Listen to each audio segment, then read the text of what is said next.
আসসালামু আলাইকুম, সবাইকে স্বাগতম আরো একটি নতুন ভিডিওতে।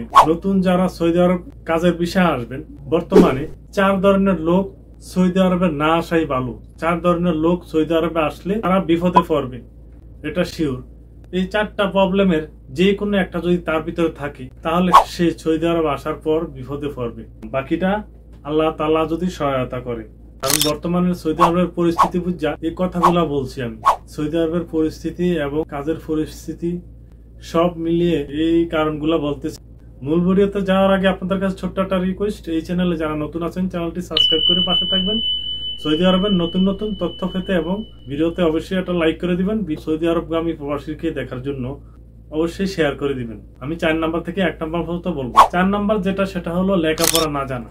কোনো ব্যক্তি যদি কোনো কিছু পড়তে না জানে, বর্তমানে সময়ে কোনো ব্যক্তি ইংলিশে যদি একবারে অদক্ষ হয়, তাহলে তার জন্য বিপদ। অন্তত সে যেন বাংলাটা পড়তে পারে ঠিক মতো। কারণ বিভিন্ন সময় বিভিন্ন জায়গাতে যে কোনো জিনিস, আজকাল আপনাকে সৌদি আরব আসার পরপরই কিছু অ্যাপস আছে, কিছু সফটওয়্যার আছে, সেগুলো চালু করতে হবে। আপনার আকামা করতে গেলে, আপনার সিম তুলতে গেলে, আপনি যে কোনো জায়গায় যাবেন, আপনি কাফেলা হতে গেলে আপনার অনেকগুলো অ্যাপস আছে, সেগুলোর কথা এখন নাই বলবো। সেগুলো আপনারা এখন চিনবেন না, আসার পরে সেগুলোর সাথে পরিচয় হবেন। এবং সেগুলোর যখন নোটিফিকেশন আসে মোবাইলে, তখন সেগুলো দেখতে হবে কোন সময় কি করলো, সৌদি আরবের কফিলে কি করলো, নাকি কোম্পানি কি করলো, কফিল কি মেসেজ দিয়েছে, বিভিন্ন প্রয়োজনীয় জিনিস। ব্যাংক অ্যাকাউন্ট খুলতে গেলে আপনার অ্যাপসগুলো প্রয়োজন হয়। সব বিষয়ে জানা অতি জরুরি। এই কারণেই যে কোনো ব্যক্তি সৌদি আরব যদি বৈধভাবে থাকতে চায়, তো এই বিষয়গুলা লক্ষ্য রাখতে হবে। তার লেখাপড়া একবারে না হলো সেই জন্য বাংলাটা পড়তে পারে, অন্তত ইংলিশ যে বিষয়টা আছে, মেসেজ ইংলিশে আসে অথবা আরবিতে আসে, ট্রান্সলেট করে গুগল লেন্স দিয়ে সেটা যেন বাংলা বানিয়ে পড়তে পারে।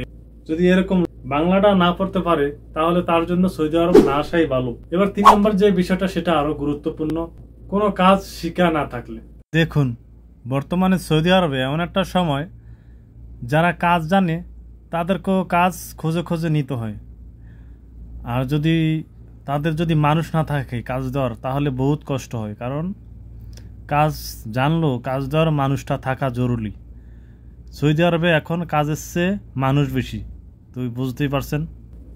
তো আপনার যদি দেশে থেকে আপনি কাজ না শিখে আসেন, তাহলে আপনার জন্য মহা বিপদ। কারণ এই দেশে অনেক মানুষ আছে এরকম, আপনারা খোঁজ নিয়ে দেখেন, সৌদি আরব 6 মাস বসে আছে, রুমে বসে বসে খাচ্ছে, এখনো কাজ পাচ্ছে না। 3 মাস বসে আছে, এখনো কাজ পাচ্ছে না। সেই লোকগুলার কোনো কাজই জানা নেই। শেষ পর্যন্ত কি হয়, কোনো কন্ট্রাক্টরের সাথে যদি দেয়, বিল্ডিং কন্ট্রাক্টরের কাজে, তাকে লেবারি করতে হয়। লেবারি না করতে ফিরে অনেক সময় কাজকর্ম ছেড়ে দেয়, বা বলে যে আমি দেশে চলে যাব। এই দেশের যে তাপমাত্রা রোদের, এবং এই দেশের যেই বিল্ডিং কন্ট্রাকশনের কাজ, যতটুকু পরিশ্রম, সেটা অনেকের দ্বারা নাও সম্ভব হইতে পারে। এবার 2 নম্বর যেটা, সেটা হলো আপনার যদি কেউ না থাকে এই দেশে। 1 নম্বর বিষয়টা খুবই গুরুত্বপূর্ণ। 1 নম্বর পর্যন্ত দেখুন, আপনার যদি সৌদি আরবে কেউ না থাকে, বা আপনার যদি আপন কেউ না থাকে, বা আপনার কোনো বিশ্বস্ত লোক যদি না থাকে, তাহলে আপনার জন্য সৌদি আরব না আসাই ভালো। আপনার যদি বিশ্বস্ত কোনো পরিচিত মানুষ না থাকে, তাহলে আপনার জন্য সৌদি আরব না আসাই ভালো। 1 নম্বর বিষয়টা যেটা, সেটা সবচেয়ে ইম্পর্টেন্ট। ভিডিওটা আপনারা শেয়ার করে দিবেন বেশি বেশি, আপনাদের কাছে অনুরোধ। কারণ যারা সৌদি আরব আসবে, অন্তত এই ভিডিওটা দেখে যেন সে একটা কোনো কিছু শিখে বা একটু ধারণা নিতে পারে এই ভিডিওটা দেখে। আসলে সৌদি আরব গেলে কোন জিনিসটা করার প্রয়োজন তাকে। আপনাকে অবশ্যই পরিশ্রম করতে জানতে হবে। আপনি যে কোনো কাজই পারেন। ধরুন আপনি একটা দোকানে, আপনাকে চাকরি দেওয়ার কথা আছে, আপনাকে দোকানের চাকরি দেওয়ার কথা আছে, সেই জন্য আপনি কোনো কাজ কাম পরিশ্রম জানেন না, যে আমি দোকানে যাও ডিউটি করব, এটা তো কোনো পরিশ্রমের কাজ না। হয়তোবা আপনার দোকানের কাজটা নাও হতে পারে, এমন আছে। বিদেশের ব্যাপার, আপনি আস্তে আস্তে সৌদি আরবে আপনার জায়গায় অন্য কেউ এখানে এসে গেছে, আপনার পজিশনে, আপনি যে জায়গায় আসার কথা। এখন আপনাকে কোনো একটা এখানে আইসা পরিশ্রমের কাজ করতে হবে। সৌদি আরব আসলে অবশ্যই, বা বিদেশে আসলে আপনাকে পরিশ্রমের মন মানসিকতা থাকতে হবে যে আমাকে পরিশ্রম করতে হবে, আমাকে ডিউটি আমার 12 ঘন্টা 15 ঘন্টা করা লাগতে পারে, আমার অনেক পরিশ্রম করার মন মানসিকতা আছে, আমি বিদেশে যাব। যদি আপনি এরকম মন মানসিকতা থাকে তাহলে আপনার জন্য সৌদি আরব। আর যদি আপনার পরিশ্রম করার মন মানসিকতা না থাকে তাহলে আপনার জন্য সৌদি আরব না। কারণ আপনি ভেবে থাকতে পারেন যে হয়তোবা আপনার খালু আছে, আপনার চাচা আছে, আপনার অমুকে আছে, আত্মীয় স্বজনের অভাব নাই, কিন্তু তারপরও তারা ভালো পজিশনে আছে, তারা ভালো কাজ করে। তারপরে ভাই আপনাকে পরিশ্রম করার মন মানসিকতা থাকতে হবে, কারণ এটা বিদেশের বাড়ি। ওই যে বললাম আপনার পজিশনে আপনি আস্তে আস্তে আপনার পজিশনে অন্য কেউ আসতে পারে, আপনার পজিশনটা অন্য কেউ দখল করে লাইতে পারে আপনি আসার আগে।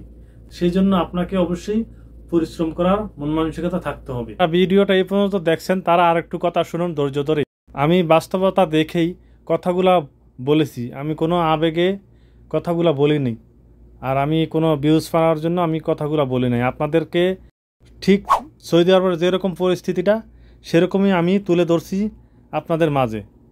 এখন আপনারা কীভাবে নেন এই কথাগুলো জানি না। বাস্তবতা বড় কঠিন। আপনি 4 লক্ষ 5 লক্ষ 6 লক্ষ 7 লক্ষ টাকা দিয়ে বিদেশে আসবেন। আপনি যদি বিদেশ আসার পর 3 মাস 4 মাস সর্বোচ্চ 1 বছর পর যদি আপনার বাড়িতে যাওয়া লাগে, তাহলে আপনার জীবনে একটা পুরোপুরি দশ নেমে আসবে, আপনার ক্যারিয়ারের একটা দশ নেমে আসবে। কারণ একটা মানুষ ঠিক কোন সময়টা আসে, যখনই দেশে কোনো দিশেহারা পায় না, দেশের যেই খরচ আর দেশের যেই পরিস্থিতি অনুযায়ী একটা বিদেশের একটা পথ বেছে নেয়। তো এই পরিস্থিতিতে সে কন্তিক দাঁড় দেনা করে আসে, প্রত্যেকটা ব্যক্তি দাঁড় দেনা করে আসে। এত টাকা দিয়ে দাঁড় দেনা করে এসে যদি সৌদি আরবে এসে বা অন্যান্য দেশে যদি আবার চলে যেতে হয় নিজের মাতৃভূমিতে, তাহলে জীবনে একটা বড় ধাক্কা। মনে রাখবেন, গত 1 বছরের হিসাবে অনুযায়ী প্রায় কয়েক লক্ষ মানুষ শুধু সৌদি আরব থেকেই গেছে, এরকম ভালো লোকের মাধ্যমে না আসার কারণে, ভালো এজেন্সির মাধ্যমে না আসার কারণে, ভালো কোম্পানিতে এসে না পড়ার কারণে তারা 6 মাস 3 মাস 2 মাস থেকে আবার রিটার্ন গেছে। তো এই বাস্তবতা দেখেই আপনাদেরকে কথাগুলো আমি বলেছি। যারা এই পর্যন্ত দেখছেন অবশ্যই ভিডিওটা বেশি বেশি শেয়ার করে দিবেন, যাতে করে বাংলাদেশ থেকে যারা আসবে বর্তমানে সৌদি আরবের উদ্দেশ্যে বা অন্যান্য দেশের উদ্দেশ্যে, তো তারা আসলে জানতে পারবে এই তথ্যটা।